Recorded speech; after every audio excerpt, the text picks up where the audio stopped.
ওদিকে বয়ান চলতেছে, ওদিকে নামাজ পড়তেছেন আপনারা, পেরেশানির বিষয় না। আমি অনেক আগে শুনেছি অনেক বড় অবাঙালি হুজুর, ওনার কথা এখানে বিভিন্ন সময় বিভিন্ন প্রসঙ্গে বলা হয়। আমাদের হাফিজি হুজুর রহমতুল্লাহ আলাইহি পীর ভাই ছিলেন মাওলানা শাহ আবরারুল হক সাহেব রহমতুল্লাহ আলাইহি। এদেশের ওলামা আলেম ওলামাদের নিকটে তিনি খুব পরিচিত। আলেম ওলামাদের সঙ্গেই ওনার উঠা বসা বেশি ছিল।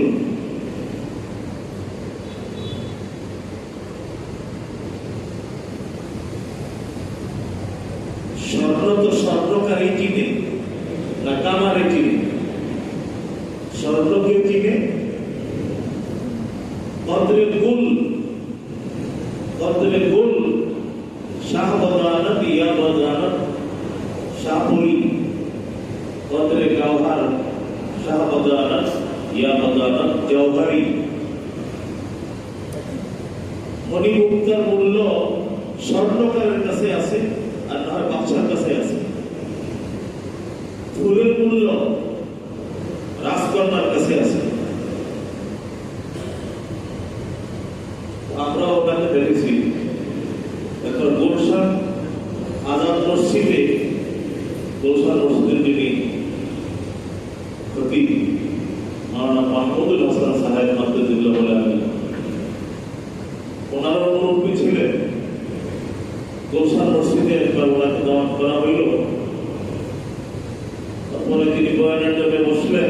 কিতাব আকারে রেকর্ড আছে, ওই ওনার গুলশানে আসা, বয়ান করা, বয়ানের আগে পরে ঘটনা গুলি সব রেকর্ড আছে। তো উনি বসে থাকেন, বয়ান করতেছিলেন না।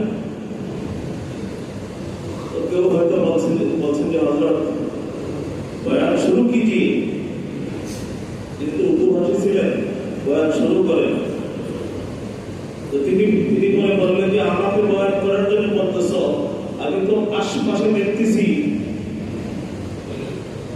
তোমরা বলতেছ বয়ান করার জন্য, আমি দেখছি যে আমাকে তো পিন আছে না, পিন আমাকে তো পিন দিয়ে খোঁচাইতেছে। এই পিন শব্দ তিনি উল্লেখ করছে। আমি কিভাবে বয়ান করবো? তোমরা নামাজ পড়তেছে।